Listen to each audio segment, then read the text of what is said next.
इस बीच जो है हर्ष हमारे साथ जुड़ चुके हैं, हमारे सहयोगी, और बहुत अच्छी अच्छी जानकारियाँ, महत्वपूर्ण जानकारियाँ प्रॉपर्टी को लेकर के वो हर बार की तरह हमारे साथ जुड़े हुए हैं।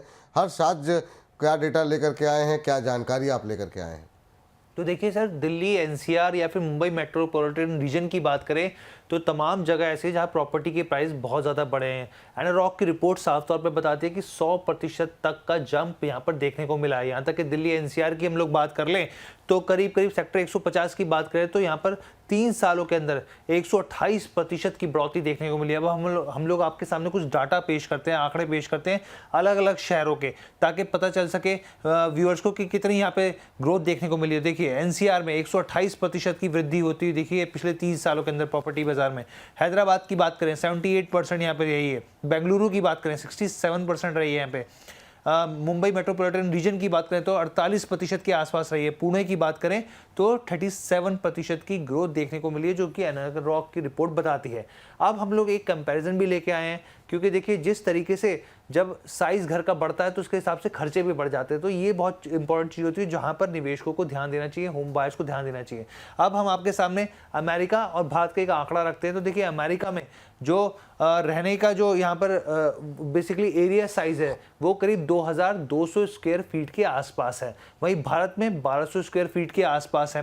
तो ये देखिए जो भारत के बड़े शहर हैं 1200 वर्ग फीट हो गया और अमेरिका में 2200 वर्ग फीट के आसपास का ये एक आंकड़ा है।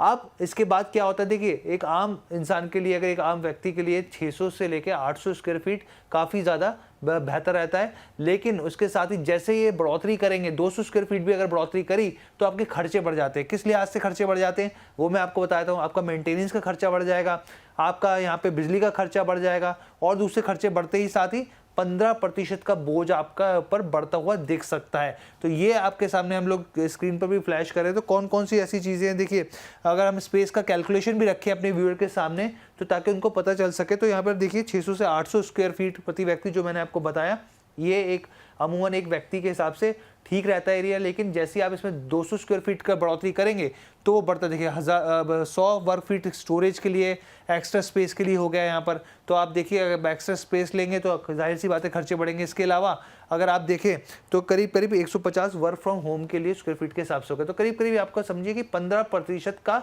बोझा जो है आपके ऊपर वो बढ़ता हुआ दिख सकता है। सर, ये जो फॉर्मूला अभी बताया हर्ष ने कि 600 से 800 पर व्यक्ति होना चाहिए, उसके बाद से फिर आपका वर्क फ्रॉम होम के लिए या फिर एक्स्ट्रा स्पेस के लिए जगह चाहिए होती है, बाकी स्पेसेस के लिए जगह चाहिए होती है। आप इसका कोई अभी इस फॉर्मूले से सहमत है जो एनरॉक की रिपोर्ट बता रही है? आपकी टिप्पणी क्या होगी सर? देखिए विपुल जी, मैं यहाँ कहूंगा कि कारपेट एरिया भी साथ में बोलना जरूरी है, क्योंकि अक्सर डेवलपर आज भी रेरा आने के बाद सुपर एरिया ही बेच रहे हैं। तो कहीं सुपर एरिया से आप कंफ्यूज ना हो जाएं। एक्चुअल में अगर कारपेट एरिया की बात करें तो ये एक अच्छा विकल्प है। सर, ये एक तो हमारे बहुत सारे दर्शक जो नई नई प्रॉपर्टी लेना चाह रहे हैं, बहुत लोगों को इस बात में कन्फ्यूजन होता है, खासतौर से जो लोग एनसीआर में या बाकी, क्योंकि छोटी जगहों पे अभी भी कारपेट और सुपर एरिया जैसी चीज़ें नहीं होती हैं। ज़रा थोड़ा सा डिफरेंस समझा देंगे आप कि कारपेट एरिया क्या होता है और सुपर एरिया क्या होता है, हमारे उन दर्शकों के लिए जो अभी जो है प्रॉपर्टी लेने जा रहे हैं और जब इन तरह के शब्दों का इस्तेमाल हो तो उनके लिए समझने में आसानी हो। देखिए विपुल जी, कारपेट एरिया को सरल भाषा में, एक आम बोलचाल की भाषा में अगर मैं समझाने की कोशिश करूं तो ऐसा एरिया जहां आप अपना कारपेट बिछा सकते हैं वो कारपेट एरिया है। मतलब इसके अंदर वॉल्स भी एक्सक्लूड है, आपका शाफ्ट भी एक्सक्लूड है, स्टेयर्स, लिफ्ट, लॉबी, ये सब चीजें एक्सक्लूड होती है। उस घर के अंदर मतलब सिर्फ और सिर्फ कारपेट एरिया जो इंटरनल वॉल्स के अंदर का एरिया है। वैसे अफोर्डेबल हाउसिंग जो हरियाणा पॉलिसी है उसके अंदर कारपेट एरिया को, इंटरनल वॉल्स जो है उनको कारपेट एरिया के अंदर लिया गया है। तो फ्लैट का इनर साइड का एरिया एक्सक्लूडिंग बालकनी और एक्सक्लूडिंग आउटर आपकी लॉबी, लिफ्ट लॉबी, स्टेयर्स या जो भी सब कुछ है उनको एक्सक्लूड करके जो इंटरनल एरिया है, इंटरनल वॉल्स का, जो आउटर वॉल्स है मकान की, उसके अंदर का एरिया, इसमें इनर वॉल्स इंक्लूड करके ये आपका कारपेट एरिया कहा जाता है। बाकी सब जो ऐड किया जाता है वो सुपर एरिया किया जाता है, क्योंकि सुपर एरिया बेचना अलाउड नहीं है। और सुपर एरिया जो भी बोला जा रहा है ये एक काल्पनिक फिगर है।